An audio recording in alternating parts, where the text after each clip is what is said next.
Good afternoon, everyone. Nice to see everybody here. Welcome to the Lazadra Museum. My name is Sarah. I'm the educator. We are so excited to have Eric Rintamaki here. Rintamaki. So he, if you have not heard the story, he actually made a really awesome discovery in 2017, fluorescent sodalite in cyanide, more commonly known as Yooperlites, which he will talk about the name and how he found them and everything you wanted to know and where to find them here in our region. So please help me in welcoming Eric. Thank you.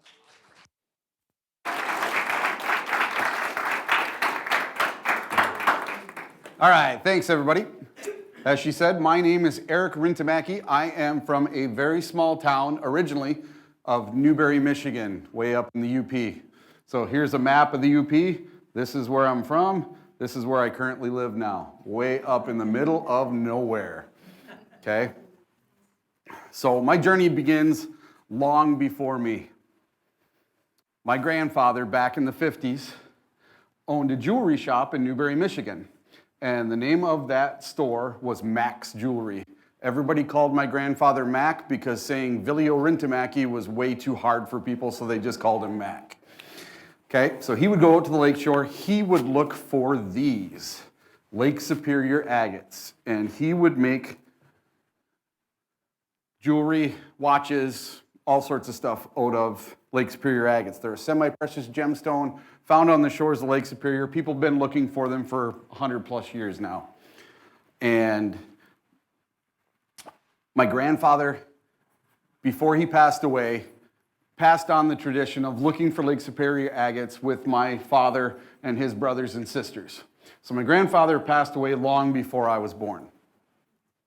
But he got my dad into rock collecting. My dad got me into rock collecting. So how did my dad do it? As a 9, 10-year-old kid, who wants to go rock picking with their dad? That doesn't sound like much fun, right? So what my dad did to combat that, he took me out to Pine Stump Junction, had lunch one afternoon when I was about 9 years old, and he throws me the keys to the 1970 International Scout, says, "All right, bud, it's your turn. Anytime we hit the dirt from now on, it's your turn to drive. 3 on the tree, stick shift. You had to get out and turn the lugs into 4-wheel drive." So that's how I learned every logging trail, every back road 2-track. I wanted to drive. So it was awesome, you know. Nana, nana, boo, boo to my brother and sister that were younger. So made it a blast. I started agate picking. I got hooked, right? So I'd follow right behind my dad, 20 feet behind him. "Hey, Dad, here's another one. Hey, Dad, here's another one." Just make him just so mad, right? So in a summer, I'd collect a jar of agates like this, you know, and at the end of the summer, I'd sell them in a garage sale for $20 and be like, yeah, you know. So that was me as a kid. So fast forward a whole bunch of years, and agate collecting was just a passion of mine. It was my get away from town, get away from people. I could go to any one of my beaches, and I could go to the left, or I could go to the right. I could walk 4 miles either way, either direction. I wouldn't see another soul.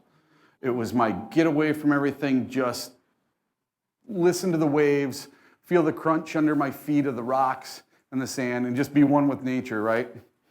And my dad was a bit of a hippie. So when we went to the beach, if I walked past a beer can, I had to pick it up and take it with me. If my Hershey bar from the candy bar he bought me went out into the lake, I was grounded. He was very adamant about if you see garbage on the beach, you take it home. And this was back in the 70s and 80s. So fast forward a whole bunch of years. I'll try to get away from the speaker there. And I'm working at a casino running a poker room. And a friend of mine, his name is Mark Bowen, came to me one afternoon and said to me, he's like, "Eric, your rock garden out there is worth a fortune." He's like, "Those agates you have out there, they're worth so much money." Because he had found his first agate, and He got the agate bug. Well, a lady gave him her personal agate collection to sell at a place called Moose Lake Agate Days in Minnesota. So they went to Moose Lake and he sold her collection. He got 20%.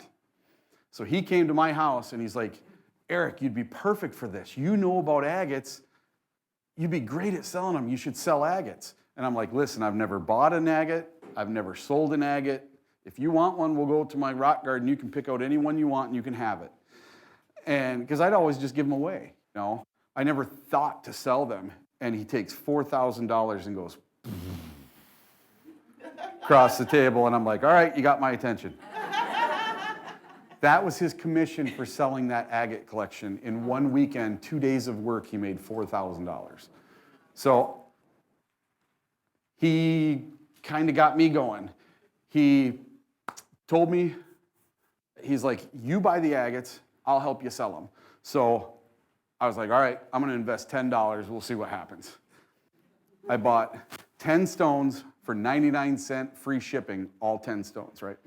So my very first stone that I put up for sale, I started the auction at $1. I made $10 off a 99-cent stone.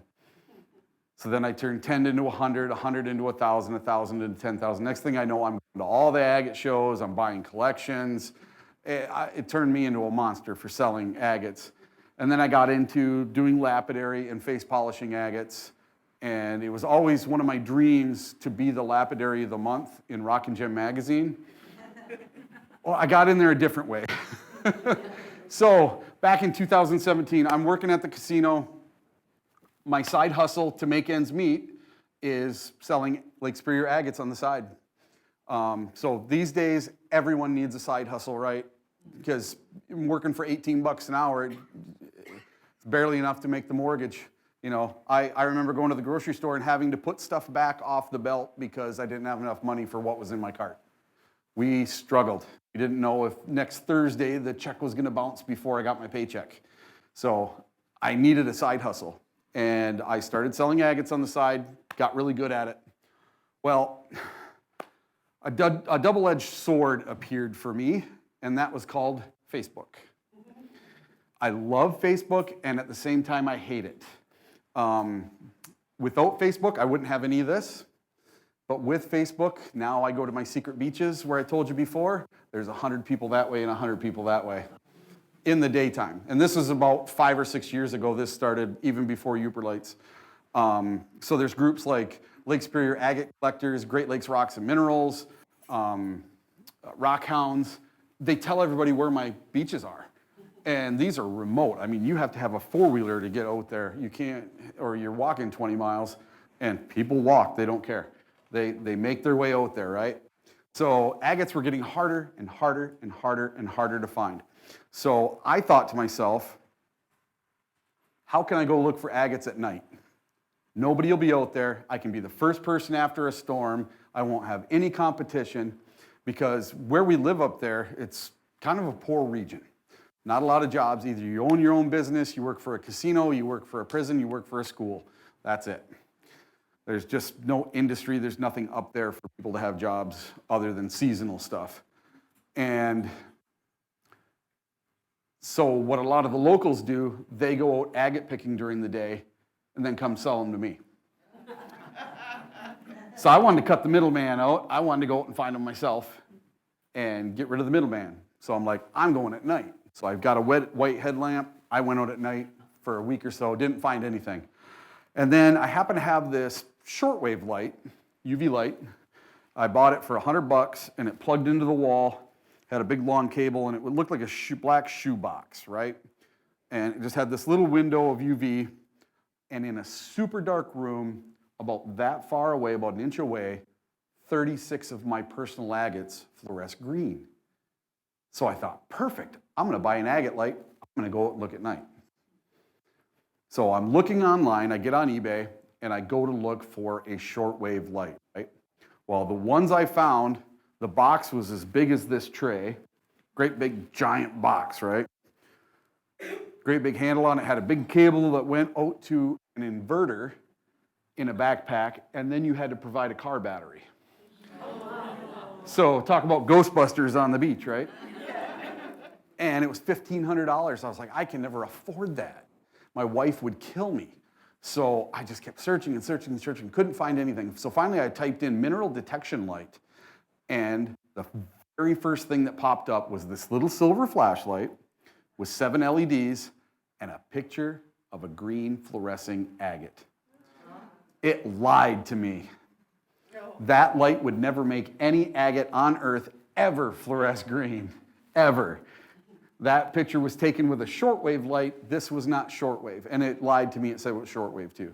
It was long wave, and it was at 410 nanometers. It had no filter on it. It was basically a dog pee light. So I went out 4 nights in a row. I didn't find anything, right? So my wife's like, if you don't start finding something, you're gonna have to stop going to the beach. You're wasting a lot of money going to the beach every night for nothing, right? So I'm thinking to myself, I don't care if I find a stick, a frog, something's gonna light up on this beach. I just know it. I had this feeling. So I had been going to the best beach for Yooperlites in the world, and I didn't even know it. And I should have been finding hundreds of them right from the get on the very first night, but I didn't. And the reason is because I was doing everything wrong. I was using the wrong light.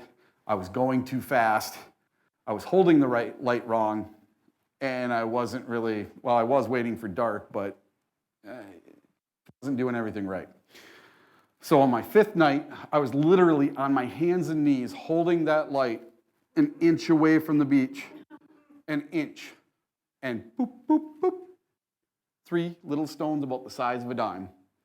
One had orange lines through it, one had orange snowflakes on it, and one had little orange stars all over. I'm like, did I find 3 different things? Are these all the same? They all fluoresce the same color, but they're different patterns. So I didn't know what I found.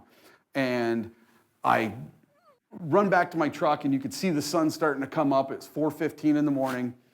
I get back to my truck, and I look at them in daylight. One's tan, one's black, one's white with black spots. And I'm like, these don't even look the same. You know, all 3 of them look like different rocks. So I'm like, Eric, you're going to get home, and you'll Google this, and man, everybody will know about these things. I figured everybody knew. So I go home 90 miles an hour back to Brimley. It's about 60 minutes from Vermilion where I found the first ones. I get on Google and I type in fluorescent orange minerals in Michigan, nothing comes up. So then I type in fluorescent minerals in Michigan, found a few things, calcite and a couple other things, but nothing that looked like what I found. So then I typed in fluorescent orange minerals and I found sodalite. But all the sodalite online that I found was blue in daylight. These are not blue. All the ones I found online looked like broken concrete. What I was finding were glaciated, rounded, beach-tumbled cobbles. Didn't look anything like the ones online. And the ones online that did fluoresce orange, the entire stone fluoresced orange. There was no patterns to them. These had crazy patterns. So I didn't know what I found. So I took them to rock shows, gem shows. I took them to a geologist. I took them to a gemologist. I took them to Lake Superior State University. I took them everywhere. I asked 1,000 people. I got 1,000 different answers. Everybody was wrong. Now, I had an inkling that sodalite was what was lighting up in these stones, but they're not just sodalite. So I started taking some pictures of them. I start collecting quite a few, and a friend of mine, Patrick, he introduced me to the proper lights, the mineral detection lights. The Convoy S2 is what I started with. And it's LED at 365 nanometer with a ZWB2 filter. I went from finding 3 stones in a night to finding 3,000 stones in a night. Literally. And it made it so easy. I was the only person doing it. Nobody else was. So it was just me in the very beginning.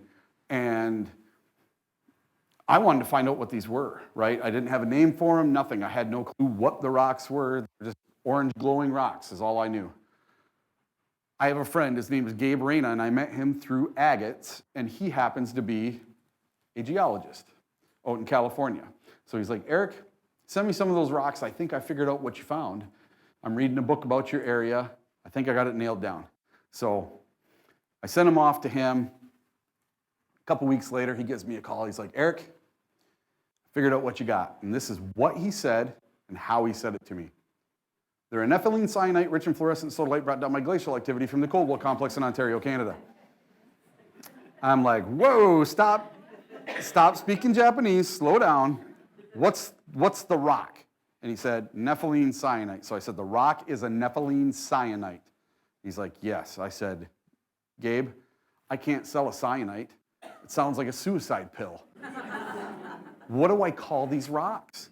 And he's like, listen, normally we wait for you to die and then we would name it after you, so it'd be Rintamaki-lite. And I'm like, that's awful. So I'm like, what do I call these rocks? He's like, well, this is what I want you to do. He's like, I've looked it up. There's no occurrence of fluorescent sodalite in Michigan. As far as I know, no one's ever found it there before. So come up with a name, the beach you found it on, your first name, your last name, whatever you want it to be, and put L-I-T-E on the end. That's how we name the fluorescent minerals. So I'm on the beach with my brother-in-law, right? And we're trying to come up with names, trying to come up with something catchy, right? Northern Light, Superior Light, Eric Light, Vermillilite, Muscalite, Michigalite. I'm like, nothing's got the pop, nothing's got the pizzazz. And my brother-in-law's like, just call it sodalite. And I'm like, no, I'm not calling it just sodalite, because it's not just sodalite. Sodalite's found all over the world. It's usually blue, it's usually broken, it's an ornamental stone, doesn't look anything like this, and I don't want to confuse people. I want them to know where they're from and what they do. And when I said that, it was like a lightning bolt hit me in the face, and I said, Yooperlite. And he goes, that's dumb. And I'm like, no way, it's genius, genius. So I'm glad I kept it, and eventually I ended up sending some stones on Facebook to people that wanted to buy them. So I went on a group called Fluorescent Mineral Mart, and I started selling Yooperlites.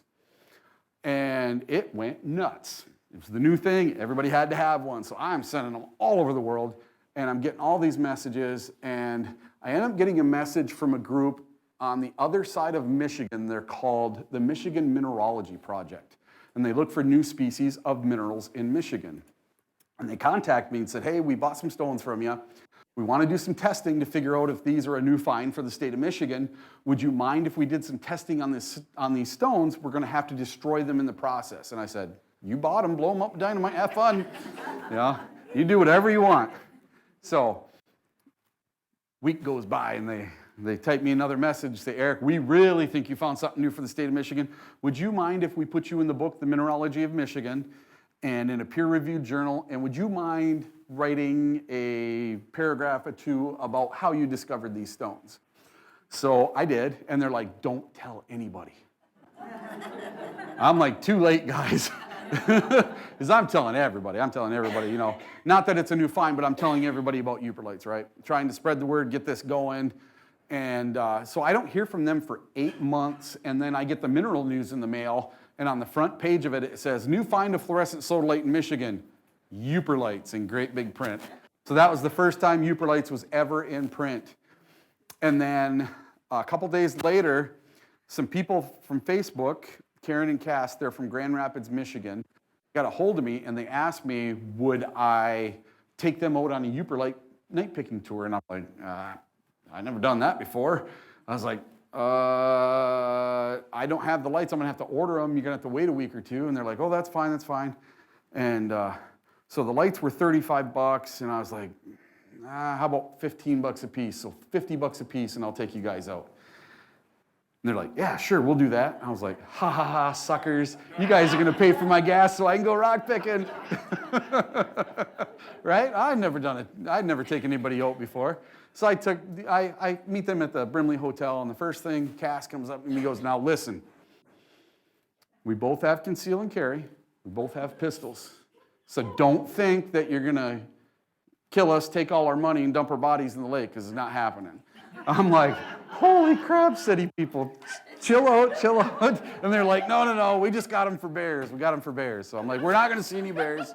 I've never seen a bear on Lake Superior ever in my life.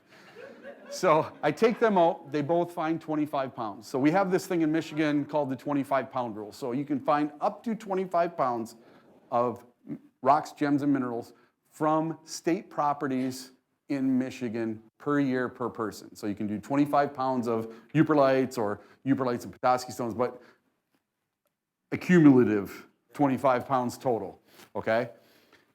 Silly rule, but we got to live by it. So we went out that night, both of them filled one of those like bags from Aldi, the reusable bags. They each filled their bag, right? Had a blast. They told their friends, they told their friends, they told their friends. Next thing I know, I get a phone call from this group called Michigan Rockhound Friends. And they want me to take 24 people, I think, out. So I'm like, whoa, that's a lot of lights I gotta order. I'll make a little bit of money too, this is pretty cool. And so I'm like, I'll do it, but you guys better show up and you better have cash because that's more than my paycheck. I gotta borrow money from my wife just to be able to pay for these lights, right? And I'm like, if you guys don't show up and pay me, I'm not paying my mortgage, I'm dead. So I show up, they show up, everybody pays, right? And before we start, I'm like, hey, does anybody mind if I videotape tonight somebody finding their first one, if somebody finds one right before dark?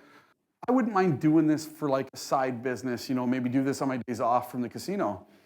And earlier that day, I had a lady, she messaged me, and she said, there's no such thing as Yooperlites. I Googled it, and she's like, there's no results. So what do? I get right on Google, right? Type in Yooperlites, nothing. I'll do it now. It's way different.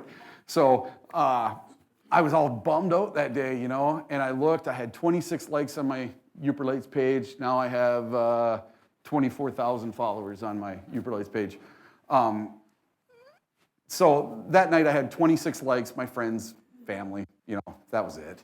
You know, not too many people believing in me back then. So we're not hunting for 5 minutes. And Shirley Clemmer, the lady that was putting it on, starts screaming from double the distance of this room. So I run over there and I film a 30-second clip of her finding her first Yooperlite. And it's like this. And it looks like Indiana Jones and the Temple of Doom, the Ankara Stone. It's just super bright, super awesome. Everybody's like, oh, congratulations, Shirley, oh, blah, blah, blah. So just awesome, right? So I take this little video. I don't think anything about it. I get home at 4:30 in the morning. I put it on my Facebook. I wake up at noon. It's got 3,000 views and like 100 shares. I'm like, yeah, it's working, it's working. So later that afternoon, I look again. It's 150,000 views and a whole bunch of shares. I look the next day. It's, you know, 500,000 or something. And then the next day, it's millions. Then it gets picked up by Reddit, the #3 website in the world. And I'm getting 1 million hits a day. And then I ended up having ABC, CBS, CNN, Fox, all the, you know, Forbes magazine all out in my driveway wanting to interview me. So I'd take them one at a time across the street to the park and do an interview with them. This went from 0 to 1 million miles an hour really fast, and it stayed that way since 2018. It's really, really went nuts. And Yooperlite hunting has become this huge phenomena around the world, actually. I now do tours as like a whole business now, and I've taken people from every country in the world you can think of. And I've even been flown to Japan just to sign autographs and get my picture taken with people. It's the craziest thing you've ever heard. Japan was super awesome, by the way. If you ever get a chance, please go. But now I've got lots of stuff going on. I just shot a documentary with a company from Germany, a filmmaker from Berlin, and that went super awesome. That'll come out hopefully this fall.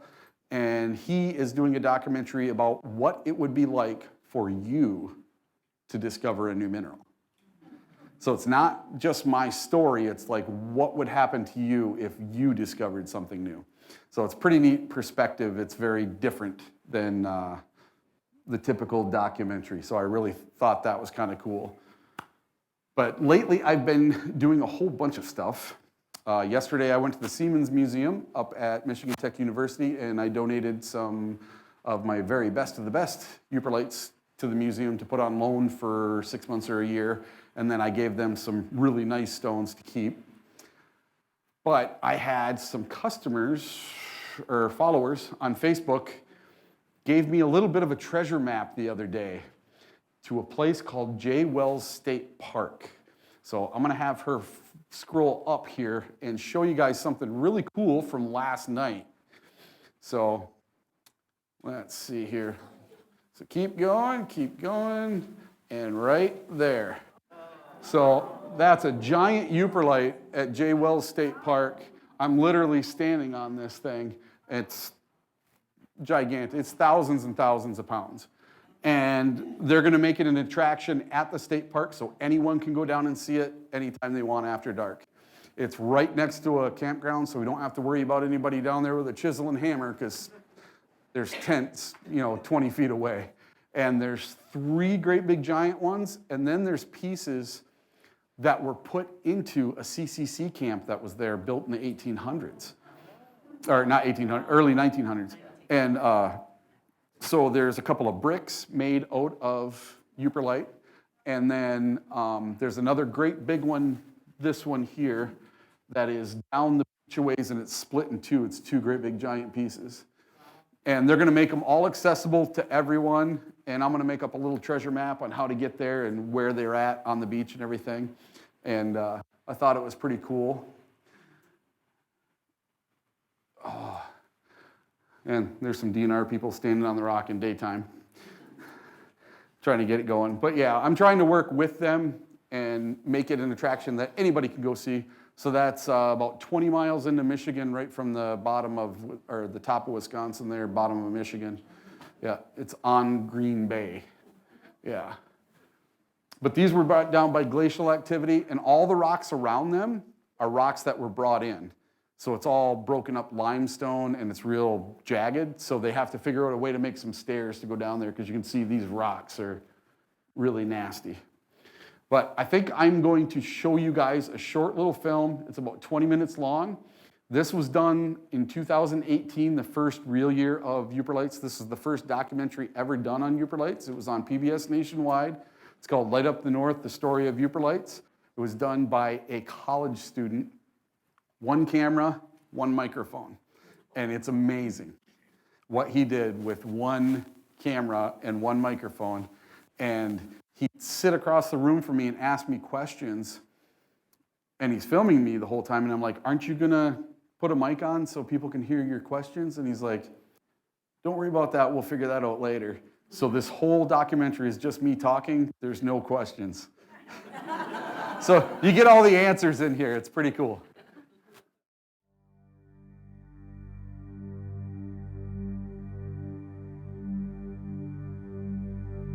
When I found these, I had no clue what I had found.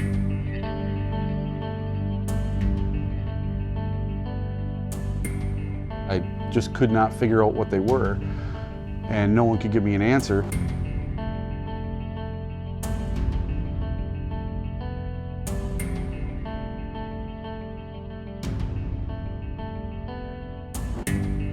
There's something magical about finding these stones on the beach at night in the dark. There really is, and it's hard to explain. You can't capture it on video, you can't capture it with a picture. You have to do it in person.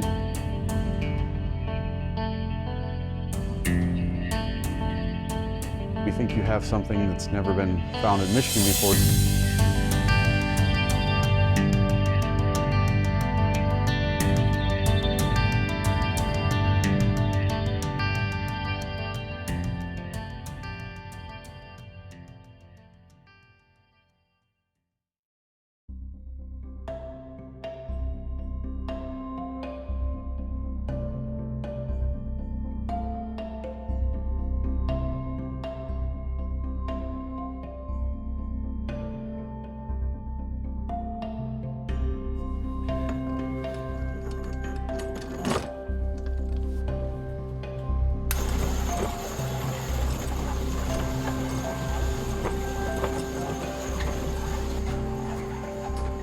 Rock collecting, that'd be from my dad, Ray Rintamaki. He started me off on the beach as soon as I was a couple weeks old, taking me out to the beach looking for rocks. I still have my very first rock I've ever found. My mom painted it, put my name on the top, and put Eric's first trip to the beach with Dad on the back. So I still have the very first rock I ever found. And I grew up on the beach. As soon as the ice would start melting in the springtime, my dad would take me and my brother and my sister. We'd all be heading out to the beach every opportunity.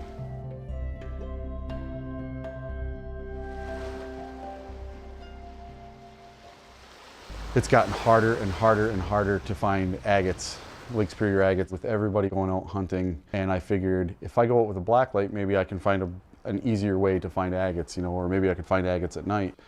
I end up buying one little light. I went out 3 times, didn't find anything. On my 4th time, I was on my hands and knees, literally like inches away from the beach, and found 3 in a circle about 2 feet around. And start woohooing and yipping on the beach, not having a clue what I found.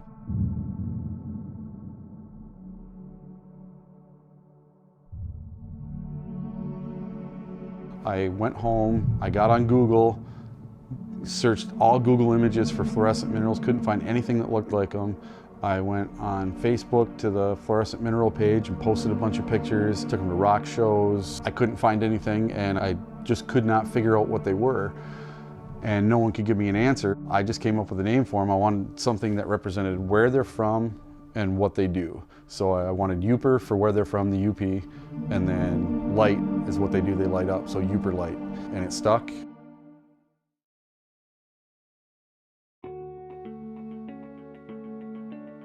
I started selling them as Yooperlites, and I had a couple of gentlemen, Kelly Laughlin and Sean Carlson, bought some stones for me. That happened on Facebook, how we got a hold of each other. They messaged me and said, hey, we think you have something that's never been found in Michigan before. Do you mind if we do some testing and do a study on these stones? He explained about this rock that he had just recently found, and it all kind of blossomed from that point. I had initially sent some off to my friend in California. He just did basically an eyeball test. He didn't do any actual physical testing on the stones, but he said he believed they were cyanites rich in fluorescent sodalite. Eric had thought that they might be sodalite, but he wasn't positive. And I had access to the resources to definitely find out for sure. Because I have friend of mine, Sean, working with the Michigan Mineralogy Project, I was pretty familiar with what had been located in Michigan before, and I was sure sodalite hadn't been. So, thinking that this might have been a new discovery for the state of Michigan, I brought it up to Sean Carlson's attention, who was working on that project. And Eric had found these glowing rocks, these rocks that fluorescent or ultraviolet or black light on the shores of Lake Superior. He did not know what these things were, so he brought them to Kelly's attention, and Kelly brought them to my attention and said, could you please analyze this material and find out what it is? I brought the samples to my laboratory and did some basic testing, and the basic analysis looked like sodalite. So I brought the samples to Michigan Tech to use their scanning electron microscope and confirmed that the material was indeed sodalite. It's the sodalite is what's lighting up. It's a mineral that was first discovered in Greenland in the 1880s. Usually it's a beautiful blue color. It is used as a gemstone or an ornamental stone. Sodalite is a silicate mineral. It's basically a sodium aluminum silicate with some chlorine and sulfur.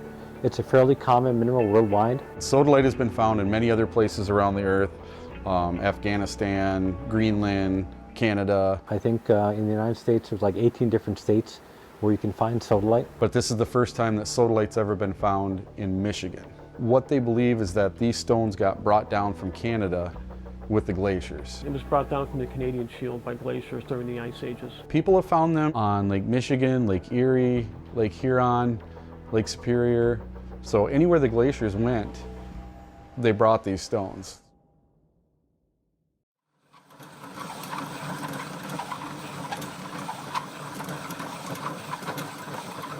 All over the world. Absolutely every country in the world I've sent stones to. If they're big enough, I'll make a sphere out of them. I start them off on a grinder. I'll grind them by hand as close to a sphere shape as I can, perfect circle. And then I'll throw them in the sphere machine, make them perfect at 220, and then I hand polish all of them from there. This will all be excess. I'll just keep this section here. But I always check it with the light to make sure it has a nice pattern through it before we start. And then once I've got that square chunk cut out, I take the corners off and then grind it by hand as close to a sphere as I can. And then I put it in the sphere machine, and let it do its magic and make it into a perfect sphere.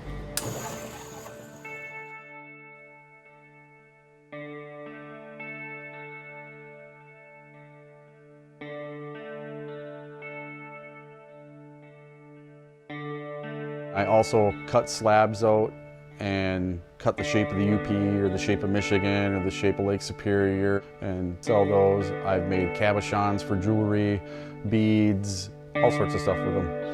Anything I can do out of stone, I can do with those.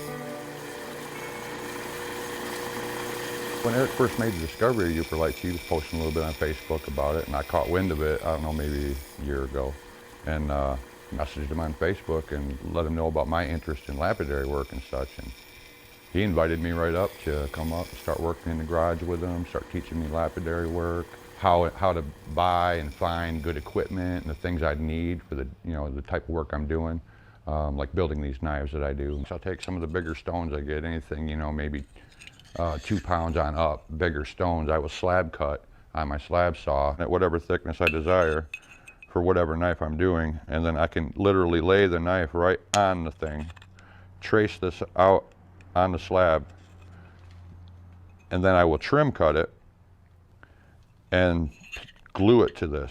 And after I've glued them onto the knife, I bring them here, then I fine tune them, work them down on the diamond wheels and such, and make them into beautiful knives. Very cool. They fetch a good penny. It's kind of nice to be able to pass them along, like that after I make them, and people enjoy my work. And I enjoy doing it. It's like a labor of love,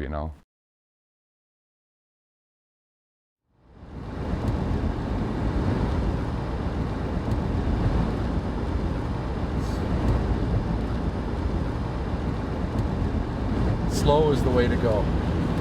Take a couple steps, look, take a couple steps, look, and every time I find one, I'll do a 360.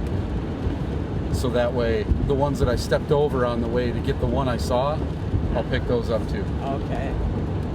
But lights make a big difference, and then proper technique makes a big difference. I started doing night picking tours about a year ago. This year, the tours that I was doing, it was $50 per person, included a light and all the stones you find. And I would take you out agate picking beforehand if you wanted.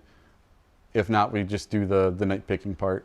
But I guaranteed everybody found stones, and every single person I've found, no matter where we've went, has found Yooperlites on their own, unassisted, every time. I just want you guys to try both. To find Yooperlites, well, I recommend a few things. First is glow sticks or something to mark your way back because you do this in the dark, it's not during the daytime. Number 2 is good lighting. Using proper lighting and proper technique, you'll find 10 times more stones than everyone else. Stand up straight. A lot of people hold the light like they would hold a regular flashlight, and that's not the way you want to do it. You want to hold it up about eye level and look out 10 to 12 feet in front of you, not looking straight down. Because when you're looking straight down, instead of using this wide of a beam, you're using this wide of a beam. When you find a stone, you take it. It's in the pack. You don't have to take your backpack off constantly. Oh my.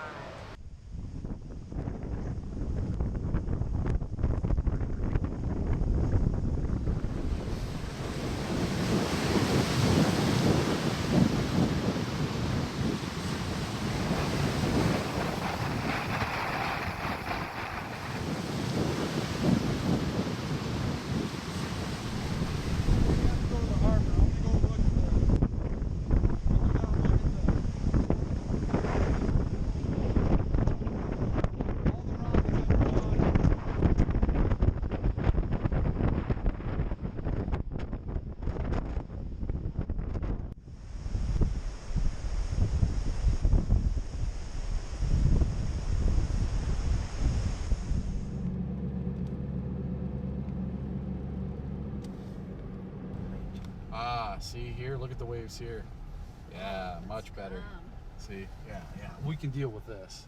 We just gotta find a place to park over here, and then it's game on.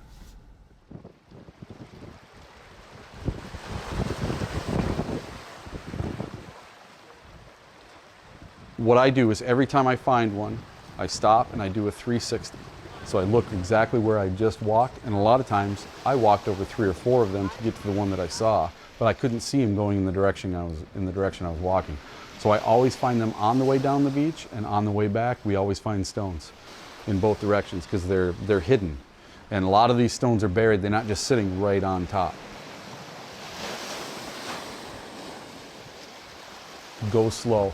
When you think you're going too slow, slow down. That's one of my big things. Everybody goes way too fast. If you slow down and just stop, look for 10, 15 seconds in every direction, take 3 steps and do it again. Look almost straight down. Up a little bit. See it? You're looking for a little flash of orange, and when you see that flash, just stop. Get your light on it good, go over and pick it up.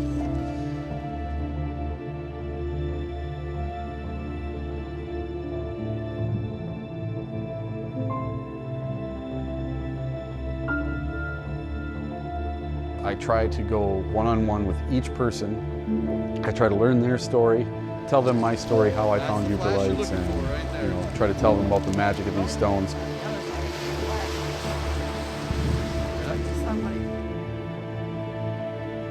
I'll see a Yooperlite 20 feet up the beach, I'll shine a light on it, I'll get it so they see it, and then they find one, and then I get them finding them on their own, and then I go to the next person. I learn their story, I tell them my story again, and that way I connect with each person on my tour, and then after my tour I consider everyone my friend. You know what I mean? I'll remember them for the rest of their life, I'll remember their story, I'll remember where they're from, you know. So I've made a lot of really good friends doing this stuff.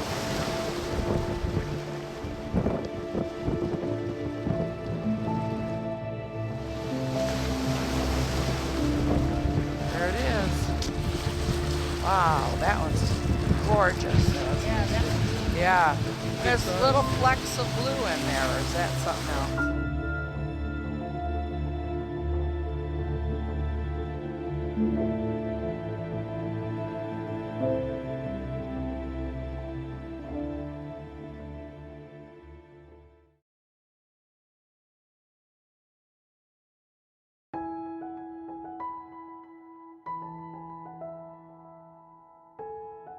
A lady got a hold of me and we had about, I don't know, 15, 20 people from her group. We went out to the mouth of the Two-Hearted River and I took them out for a agate picking excursion during the day, and then we did Yooperlite picking at night. Well, I asked everyone in the group if they minded if I filmed someone finding their first one right before dark so I could put it up on my Facebook page. So I get my phone out and take this video, and I posted it the next morning at 4:30 in the morning-ish, and within a day it had over 3,000 views just on Facebook, so I knew there was something to it. And within a couple of weeks it had 50,000 views, and now it's had tens of millions of views around the world. It's just spread like wildfire. And that video has propelled Yooperlites into the stratosphere. And so now it's been in Japan, it's been in Australia, it's been in Germany, WeChat in China picked it up. It was the #3 story on Reddit, the #3 website in the world for a week or so. And there was one day on Reddit it had over 1 million hits, just in one day. So it's been pretty crazy. So then the interviews and everything else have came from everywhere. I've done ABC, CBS, NBC, Fox, the Detroit Free Press, the Detroit News, USA Today, Forbes magazine. It's been a crazy wild ride. Oh, right there. Oh. Everybody's reaction is the same as mine was the first time. Everybody does a whoop or a yoo-hoo or jumps up and down or screams or has some kind of reaction. Almost every person I take just is super enthused and just has the greatest time. When you shine that light on there and then people see that and their eyes light up and their expressions change, and I mean, it feels good to know that, somebody else is enjoying the same thing you take a serious passion in. It's fun. It's fun. It's sharing the passion, I think, mostly. I think what he's really accomplished more than anything else is he has really brought an interest into the rock collecting hobby. Over the years, I've discovered about 49 or 50 mineral species that are new to the state of Michigan. Right now, we're at about 390 minerals, which is the total number of species known to exist in Michigan. Adding sodalite to the list, it just adds one more mineral to the list. It doesn't sound like a big deal, but Michigan's mineralogy has been pretty well studied at this point. So, anytime anybody can find 1 or 2 minerals new to our state, that's a big deal. Well, I do it because I love rocks. I always have. I've been an agate vendor for doing like agate shows and stuff for the last 5 or 6 years, and I've become pretty well known for doing lapidary work. And this just kind of took something that was a hobby into something that can be an actual living for me. Having a passion for this has really turned into a business for me. And that's what I love about it the most. It's turning into doing something I love.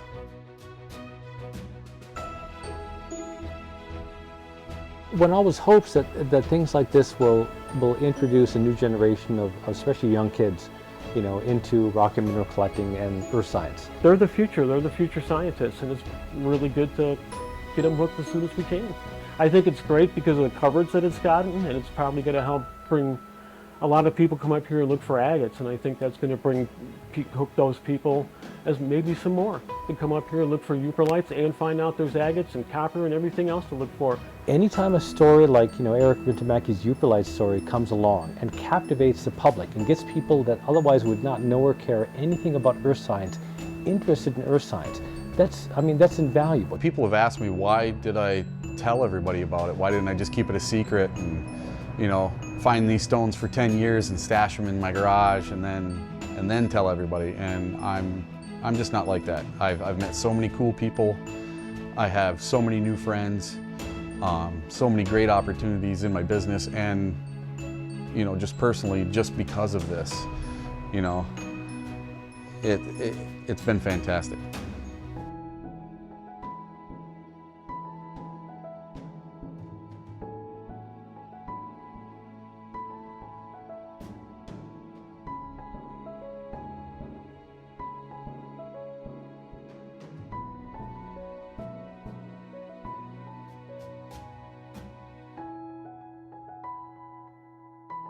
So that was a little college student.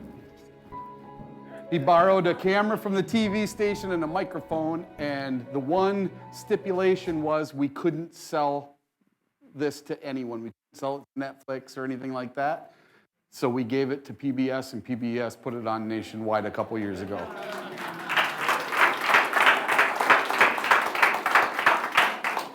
So now you guys might be thinking, why am I going to find out about Yooperlites down here in Chicago, right? I know all sorts of people that call them Chicago lights because they find them down here. All right, so we're going to go over some basics. So if you have a UV flashlight, you can see the front of this flashlight. See the black glass is black. You cannot see the LEDs. That's for minerals. When it's clear on the front and you can see the LEDs, that's for dog pee. We don't use dog pee lights, we use mineral lights, okay? You can get them as cheap as 20 bucks. They're lithium-ion batteries. The dog pee lights, you gotta throw the batteries away every 45 minutes.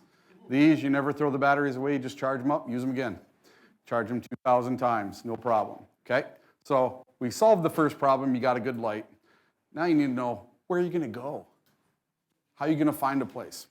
Well, one good resource is that one I told you about earlier on Facebook, Great Lakes Rocks and Minerals.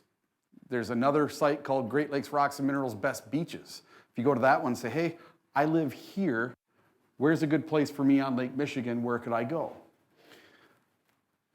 Say somebody can't answer your question there. I'm gonna teach you how to do it yourself. So everybody's used Google Earth or Google Maps before, right? Well, what you do is you take Google Earth and you fly down onto beaches near you and look for rocky beaches. Look for some place that you can get access to where it's not all private. Now, you are allowed to walk across private beaches all the way up to the high water mark where any vegetation starts. So as long as you can get access down to the beach, you can rock hunt, okay? I've had a DNR officer with me on a tour with me when a very mad cabin owner came out and told us to get the F off his property, and the DNR officer put him back in his place. Told him the homeowner's lost in the Supreme Court on the Great Lakes. The shore is owned by the public, not by the homeowner. So we're allowed to pass through, and we were cool. So I fly down on Google Earth and I look for rocky beaches. Then I go down there during the day, I scope it out, see what it's like. So yesterday I did that same thing. I went down here and scoped out these rocks. And the first 5 minutes I was there, I was like, man, I don't think there's anything here. I think they lied to me. So I'm looking all around, I don't see the right kind of rock, and then from 20 feet away, I see that big pink-looking piece of granite, and of course it was a Yooperlite. So a Yooperlite is a nepheline syenite, and what that is, that would be a piece of granite, but it has 0 quartz in it, or very, very minimal quartz. So it's very soft. It's only a 6 on the Mohs scale compared to a piece of granite that's about an 8. You know, so they made the pyramids and the obelisks out of pink granite, and that has quartz in it. That's why it's lasted 4,000 years. This stuff would never last 4,000 years carved into something and still be shiny and nice looking. So now you've picked out a beach. You found someplace you want to go. Like I said in here, you want to use some way to mark your way back, because it's super easy to get lost. Even if you think there's a house right there or a lighthouse or something, you're looking down like this, you're not looking up here. So it's best to always mark your way down with a glow stick. And in the very beginning, we did it with lawn chairs. We'd put a lawn chair on the beach. And that's how I knew how to get back, but I've even missed the lawn chairs a couple times. So, yep, glow sticks, mark your way back, right? All right, now, what's the first thing you're gonna do? You're gonna follow my 5 rules. Are you ready for this? It's really difficult. Wait for dark, wait for dark, wait for dark, wait for dark, and if that doesn't work, wait for dark. Wait for dark. Everybody sees the sun start to dip and whoo, game on, they're running around like chickens with their head cut off. So what's gonna happen? You're gonna get down to the beach. You were smart and you waited for dark, right? The pace I'm going right now is the pace for Yooperlites. If you're walking at all, no matter how slow you're walking, you're going too fast. You wanna hold the light up overhand, not down like this. If you're holding it like this, you're casting shadows on all the rocks, so you're gonna miss them. If you hold it down like this, you're gonna kill your back, and you're using a beam about that big instead of a beam this big, right? And what I do is I start by my feet, and I go out as far as that light will go. I move over a couple inches, I come back down. I move over a couple inches, I go back out. I'll spend 5 minutes right here just going up and down, up and down, up and down, up and down, up and down. I look at every single rock. If I don't find anything, I still don't move my feet. I stay right there. Now I'm gonna go back and forth and get a little closer, a little closer, a little closer, a little closer. They're so easy to miss because they're buried under other rocks. So when the rocks get pushed in like this, the next set of rocks gets pushed in like this over top of them. So if you're walking that direction, it's way under there. You can see it, but if you were coming from the opposite direction, you wouldn't be able to see it. So what I do to combat that is I'll go up and down, back and forth, back and forth. Spent 5 minutes right here. I don't see anything, right? Now what am I gonna do? Now I'm gonna take 3 to 5 big giant steps, and it's gonna sound like this. I'm gonna stop. I'm doing it all over again. Up and down, up and down, up and down, back and forth, back and forth, back and forth. This is hyperspeed. I spent 5 minutes right here again. So I go the length of this room. Now I'm gonna turn around and I'm gonna look in where I rake the beach, and I'm looking at the opposite angle. And if you don't go slow, you're going to miss them. Because what happens is, you get down to the beach, you find your first one, and you're with some other people. You find that first one. You see that glowing coal fire piece of lava on the beach, and you get gold rush fever, and your heart goes thump, thump, thump, thump, thump, thump, thump, thump, thump, thump, thump. And you get this big adrenaline dump, and then, uh-oh, I gotta find a bigger one than her, a bigger one than him, a better one than her. I gotta find more than them over there. It's on, game over, gold rush. Then everybody starts going fast. That's when you wanna slow down. Take your time, go slow, because I found out that, like, my buddies would go to Vermilion with me, and the 2 of them would do 8 miles. They'd go down 4 miles there, 4 miles back, right? And in the same time they went, I decided I was gonna do something different. So I put my back to the water. They're going up and down the beach. I put my back to the water, and I would hunt all the way up until where the vegetation started, and then I would take a right, go 5 feet, and then turn around and go back down all the way to the water, and then I'd turn around, go 5 feet, and then go all the way back up again. So I just zigzag, right? I didn't even go a quarter of a mile, not even a quarter of a mile, and they went 8 miles. We get back to the truck, and we all got our backpacks on, right? First buddy takes off his backpack, boom, he's like, check that out. I'm like, that's pretty good. My second buddy, well, check this one out. I was like, that's pretty good. I'm like, try picking my backpack up. They couldn't pick it up. I'm telling you, going slow works. And every single night that I do tours, I do them July through October every year up in the UP. And what happens is, me and my people, we go out to eat, we go on a side-by-side ride, try to waste some time waiting for the sun to go down. We get down to the beach, we sit on a log, and we watch the sunset, right? Well, as we're sitting on the log watching the sunset, here comes 20 people that way and 10 people that way down to the beach. And you see them out there, and they get their dog pee lights out, and they're like,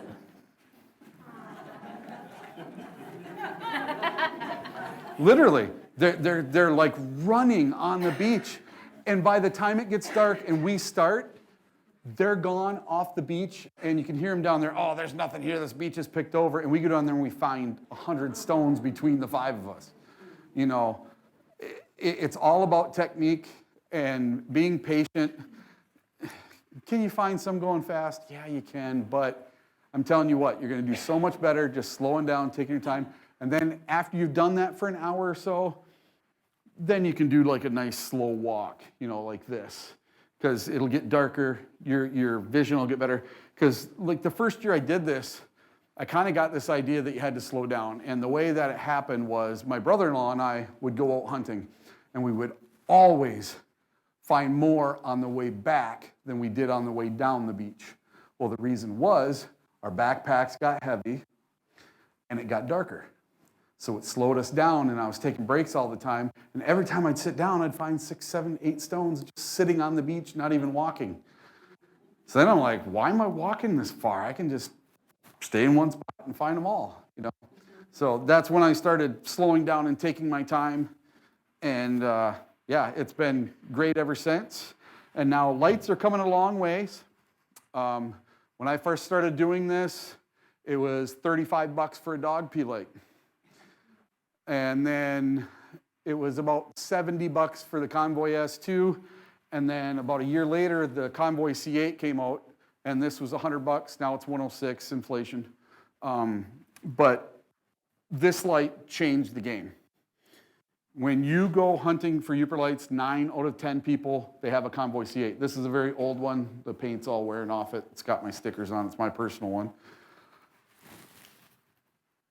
And when the Convoy C8 first came out, there was a problem with it. We wanted to run it at the full capacity of the LED, but we couldn't because there's not enough dissipation of the heat. So the first couple weeks we had them, the LEDs were burning out. So what we did to combat that was we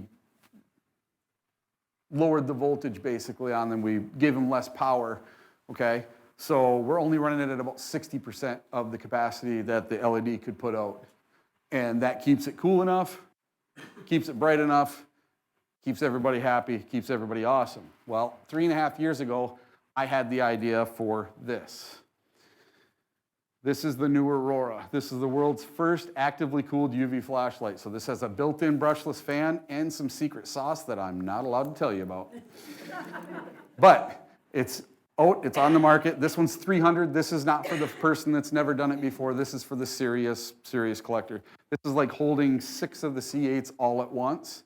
It can go for 4 hours on a single set of batteries with the fan on high the whole time. It's awesome. And these pictures I took last night, that's using the Aurora to take those pictures. Does anybody have any questions today? I always get a bunch. Go ahead. Is a lot of jewelry being made? Yeah, a lot of people are making jewelry. So like all the stuff I have is all made by a veteran. His name is Josh Snodgrass. and I try to help my buddies out and let them do stuff for me because I really don't have time anymore. I don't even collect the stones anymore. I buy them from people and resell them. So it gives locals something to do in the summertime and makes them a few bucks. Do you change places, like almost like every certain amount of times you go? Do you change a certain amount across the lake? Well, here's the thing. If you're raking the beach with your feet, you can go to the same beach every night again and again and again and again. Okay, so this brings up a good question. Last year, I got a Facebook message from a gentleman, said that he went to Whitefish Point. So up where I live, there's 3 very popular spots. Whitefish Point, Muskellonge, Grand Marais. It's the 3 spots that are paved all the way to the lake with a big parking lot. All you got to do is walk to the beach, and it's, right there. There's no walking, okay? So that's the 3 spots that everybody goes that gets super picked because there's so many people. Tens of thousands of people are doing this now, and they all hear Yooperlite thinking it's only in the UP. It's not. It's all 5 of the Great Lakes. Farm fields, gravel pits, railroad beds, dirt roads, driveways, landscape rock, anywhere the glaciers took stones. So this gentleman gets a hold of me and says, I went to Whitefish Point last night. There's nothing left. It's overpicked. This is dumb. I'm like, okay, I'm going to go there tonight. I'll let you know what I find. So I go up to Whitefish Point, and I was filming something with my cameraman, and I was out on the deck, and I looked at my phone. I've got 5 bars 5G. I'm like, what the heck? They just put a tower down, a new AT&T tower on Tower Road, or on Wildcat Road, between Wildcat and Vermilion. And I'm like, oh, perfect. On my beach, I'm gonna have 5G. So I went down to the beach. We went about 2 city blocks from the lighthouse. I sat on a log, and we took a bunch of pictures, and we were watching the sunset. Well, as the sun's starting to set, 13 people went past me. 13. All going fast. All started too early, all went too fast, all of them held the light wrong. All of them but 2 had the wrong lights. All of them had dog pee lights except for 2. The 2 had been at my shop earlier in the day and bought lights but didn't listen to me. Didn't realize I was sitting on a log watching them go by. I got on Facebook Live. I had about 1,000 people watching. Between where I was and the lighthouse, I found 104 Yooperlites. Live on Facebook, no way to fake this. We get back up to the deck. The 13 people found a total of 4 stones. They left 104 for us to find. So I'm telling you, when somebody says it's an overpicked beach, I don't believe it. Last week, I took out the 3 Lakes Academy 6th graders for their annual sixth grade class trip because they're going from middle school to high school, and they branch out, they go to different schools. So they've been together for 7 years, and now they're going to be all split up going to different schools. So I take them out one last hurrah with their buddies they've been friends with for 7 years. And what I did was 20 minutes before it got dark, I made those kids go up and down the beach and drag their feet. By the time we got done Yooperlite hunting, they were all just right back to the campground, poof, they were out. It worked awesome. I wanted to get all that energy off them. But just riling up the beach, all of them found 3 or 4 stones, every single kid. And they were using my little $20 light. You don't have to have one of the expensive lights. You can go out with a $20 light. I guarantee I could go out and find them here with a $20 light tonight. You ever tried digging? Any success with a shovel out? In the beach? Oh, yeah. Yep. That's what we're doing with our feet. We're digging.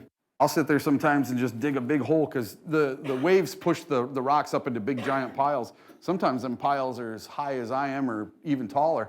I'll just sit and dig through the piles. Did somebody have a question back there? Yeah, go ahead.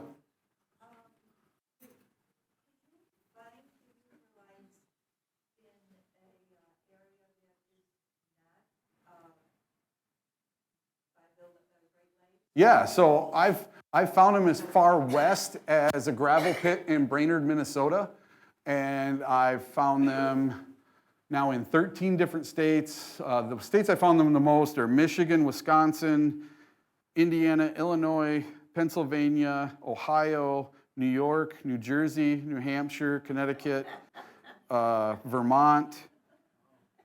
Yeah, I get around. Yeah.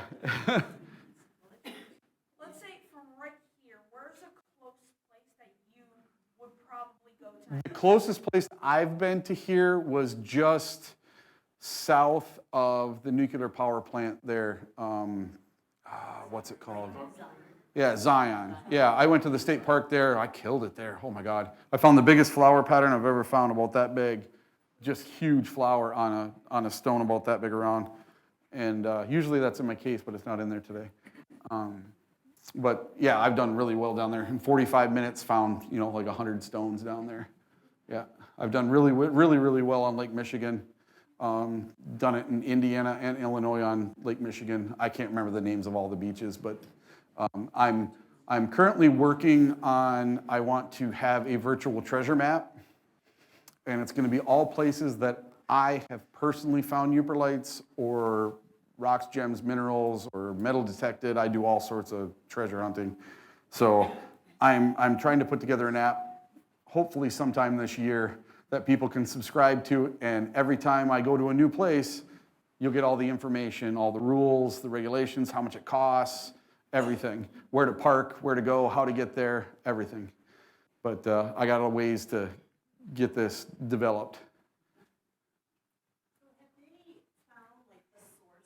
Yeah, okay. So the source where Yooperlites came from is right up here. It's a place called the Coldwell Complex in Ontario, Canada. I've been up there 3 times now with Lake State University's geology department. These were brought down by glacial activity. So what happened, there was a magma chamber, 26 miles long, 21 miles wide. It ejected, forced out a giant mountain. So if it was still there today, it'd be about the size of Mount St. Helens. Okay, and it'd be over on the other side of Lake Superior. You'd probably be able to see the tip, you know, sticking out on the other side of Lake Superior. And 7 to 10 different glaciers came through, from what I understand. These glaciers were 2 miles thick, so 2 miles straight up, hundreds or thousands of miles wide, and pounded into this mountain. The most powerful force ever on the history of the planet, water, glaciers. Picked up these rocks, moved them over here. Well, they would drop them in Munising. And then the next glacier would come through and pick those up and bring them down to Leelanau. And then the next one would pick them up and bring them over here to Wisconsin. They were zigzagging, doing all these different directions, but they were mostly from north to south, from what I understand. And I've been up 3 times now with Lake State University's geology department. And the first trip we went on, we used geological maps to try to figure out exactly where this stuff is. Because there's ribbons of nepheline syenite that ran through the complex, right? And there's ribbons of iron syenite and other rocks that run through this complex. Well, the iron syenite looks exactly like nepheline syenite, but it has iron in it and it stops the fluorescence process. So iron is a fluorescent inhibitor, stops the fluorescence process. Stops fusion in stars too. Yeah. So if there is sodalite in that rock, it's not going to fluoresce because of the iron in it, right? So when we went to the complex, you could look at this giant wall, and you could take your flashlight at night and shine it. Everything would light up. I mean, the whole wall, just every pattern of Yooperlite you've ever seen. And you go 5 feet to the right, and you shine your light up, and nothing. Completely dud, right? And you go back during the day, and it all looks the same. It looks kind of like a pink granite up there in that section. So up there at the Coldwell Complex, the 5 geologists that went with me, they picked 5 spots to go look, right? And I said, well, I want to pick a spot too. And they're like, okay. How are you going to know where to go? Like, I got it handled. So we went to their 5 spots first. 4 of their 5 spots, we found what we were looking for. Pretty awesome. So then at 4 o'clock in the morning, they finally appeased me and let me go to my spot that I had picked. Well, I used Google Earth. I flew down onto the beach and looked in a 360, and I'm like, yep, those look like the right rocks to me. So at 4 o'clock in the morning, we go down there. Within 5 minutes, all 5 geologists, me and the 4 police officers that have been escorting us, went down, and they all found him as well. Because we had to have high-res vests and hard hats and everything, because the complex sits right in the middle of a highway that's going 70 miles an hour. So we had to have a cop car on each end, slowing traffic down for us. But where the complex is, it's in a provincial park called Nays Park. So you have to get a permit if you want to collect it all there. And we did that through the university, so I don't even know the real process for that part of it. But the geologists were like, how the heck did you figure out that these rocks are 20 miles east of where they're supposed to be? The glaciers didn't go over here. They were over there. They went north to south. They didn't go east to west or west to east. I'm like, well, I'm an agate picker, and what happens to my agates every winter?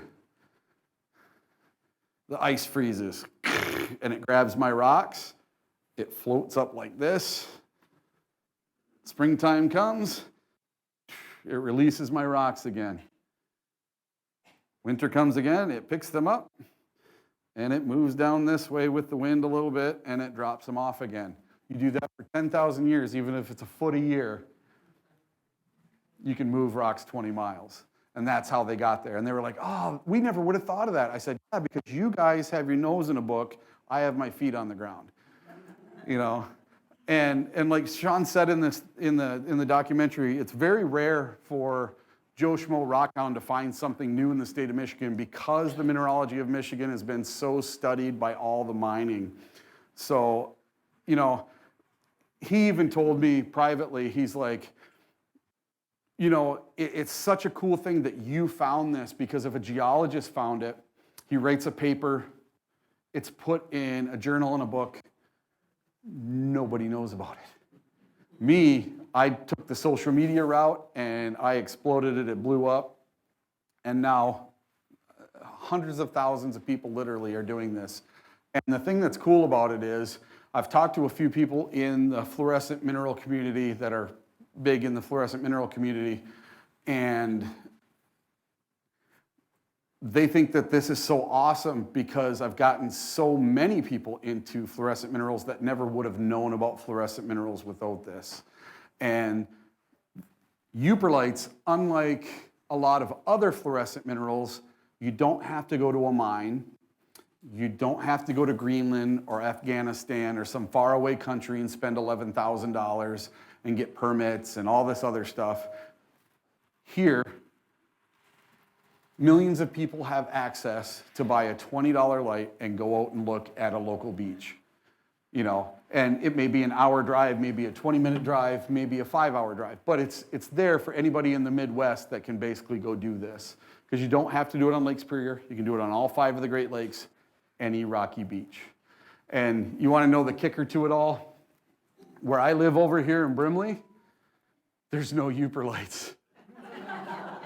Whitefish Point right here, when the glaciers came down, kicked all the glaciers back this way, so none of them went over here. So unfortunately, I have none in Brimley, and everyone knows I live in Brimley, and at the local lighthouse in Brimley, they even have a sign that says there's no Yooperlites on our beach, because 100 people every night go down there and try to look for them and can't find them. We have any other questions today? What's the blue part? Okay, so the blue on some of the stones, it can be blue, purple, or teal. That is fluorescent feldspars.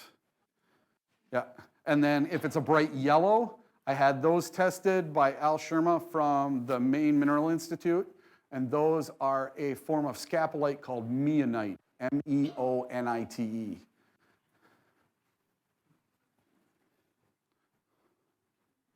Do you still do the tours, and do you still go with every one group at a time and kind of So I do it a little different now. I do tours July through October, and now I only take 5 people out. I only do real small tours. I don't do big ones anymore. Because what happens when you have 40 people on a beach? They're jogging, they got gold rush fever, and they go so fast. With 5, I can keep them under control. Yeah, 5 makes it so much easier. And then it's more personable. You know, we go to dinner beforehand, drinks, whatever you want, and I have a super awesome side-by-side. I take you on like a 20, 30-minute side-by-side ride. And some people say that the side-by-side ride is as much fun or more fun than the Yooperlite thing because they've never been in a side-by-side before. But I get you lost. And whoever sits next to me, I tell them on the way back as we're leaving in the dark, I'm like, all right, you're the navigator. You got to tell me left, right, left, right, right, right, left. You got to tell me how to get out of here because I take so many turns and you get lost so easy. Somebody had me. Does the blue forms of the sodalite, do those fluoresce as well? Oh, like regular sodalite that's blue? Yeah. Some does, some doesn't. Some does have a yellowish fluorescence to it, and some is super bright orange. And then there's like tug to pipe from Greenland that fluoresces orange under long wave as well, so a piece like that. But then, like, these are Yooperlites that I found. These are some of my better ones from last year. And you can see they light up really nice. Try to get up there where everybody can see. But these ones are different. If you look at the normal ones in daylight, they are more of a grayish color. And these really, really nice ones, they're always tan. And then you get some really neat patterns, like this one has stripes and flowers in it. So I call that fireworks. And then,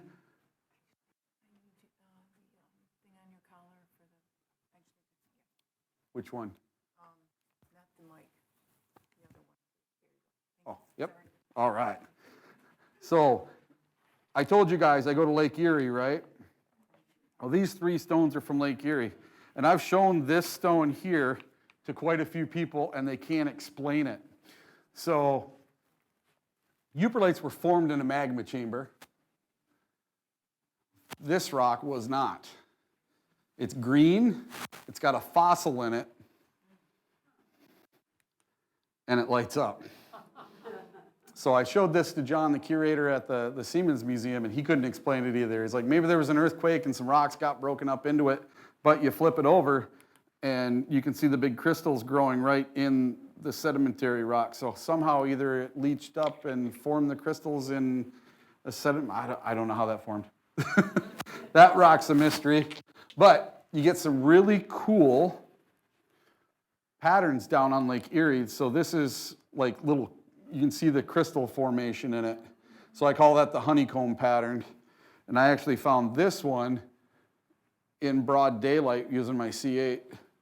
Because the rocks down there, the Yooperlites are so much different than the other rocks that I was able to actually, shine it in daylight and find one. Awesome. So today, I did a talk here at the museum, and I forgot one thing that I always say at the end of my talks. My legacy isn't how many flashlights I sell. It isn't the stones that I sell. It isn't that I discovered anything. My legacy is that I get friends, family, kids, people off the couch, off the Xbox, off the cell phone, out in nature, having fun. And if I can get everyone to pick up one piece of garbage off the beach, then I'm making the world a better place. And that gives me goosebumps, and that means the world to me. And I'm so sorry I didn't say that at the talk today.